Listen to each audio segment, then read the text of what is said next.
Jojo is totally fine. Okay. That worked for most of the time here. So. All right. So Jojo, how long have you been traveling? Professionally for 18 years now. Since the year 2000, I was lucky enough to start this career with Dr. Brian King, as he's known today. And that was quite a fun training camp. During that time, in private, I've been traveling since my parents would let me leave by myself, and I was at the age of 16. Okay, so you had it pretty instilled very early about traveling. That's right, yeah. There's so many more places around the world to see than actually the place where you grew up. Absolutely. And why do you like to travel?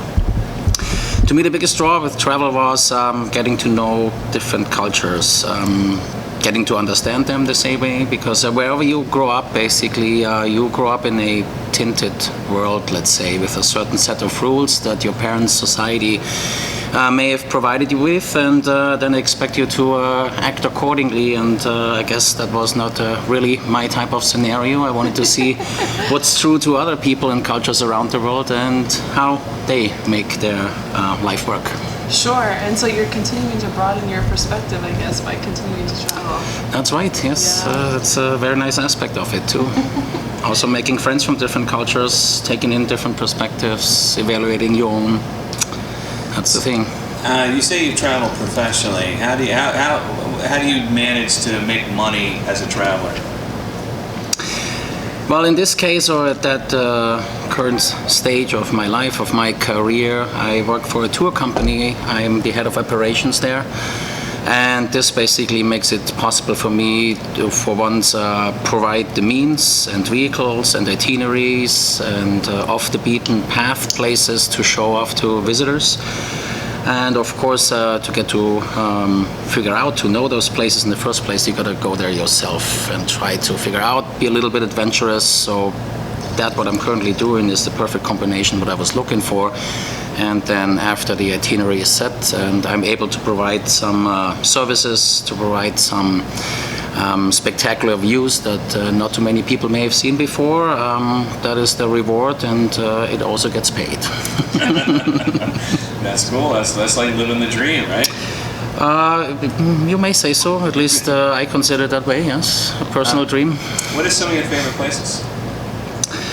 In North America, I gotta say it's Sedona in Arizona, Red Rock country there. It's a magical place on so many levels. Chamber of Commerce there says it's the most beautiful place in the world in so many ways, and I have to agree. If I would be traveling abroad, let's say to Europe, then there's a special place in northern Italy that has captured my heart. It's called Lago di Garda, Lake Garda. Also 1300-year-old history, beautiful setting, great food, great people. So I guess those would be my top two favorite. Nothing in common between those two places. Good food. Beautiful. Yeah. What's some of the experiences that you've witnessed with some of the tourists that you take on journeys? Any kind of sort of like life-changing events that you've seen or experienced yourself? Well, experienced myself, yes, otherwise I wouldn't be here. The first time I got to travel to the Southwest and actually live there was in 1995. I was an exchange student and au pair. I was watching two little boys and then taking evening classes, and then really caught the Southwestern bug, if you want. It held a special place in my heart ever since, and when I returned to Germany because of my visa expired, I really was not that happy there anymore and wanted to come back. So that year was definitely life-changing. When I was able to travel and to show other people the places that I learned to love, some of them actually returned also on visas, either exchange student or au pair, or some of them became tour leaders for the company back then that we both used to work for. That's right. And that was a fun job. The lifestyles, the travel industry and yours are very similar. I mean, you spend a lot of time on the road, you live out of suitcases, you have to adapt different climates, different scenarios. I don't think it's for everyone.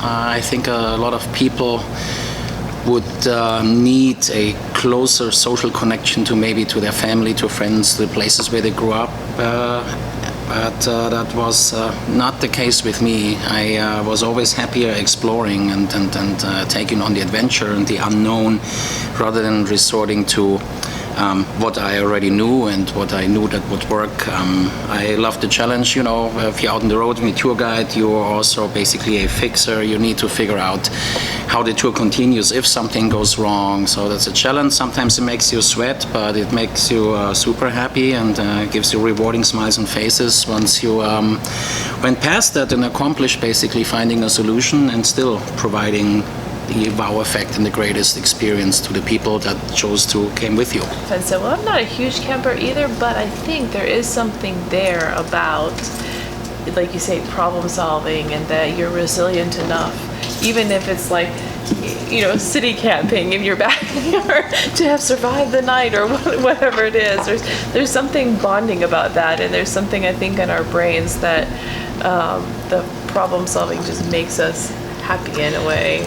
And if you look at our lives in general today, you are not exposed to everyday survival anymore, at least most of the times. But this was a very essential part of humankind, of human development, of figuring out and making inventions that make your life easier and easier to survive.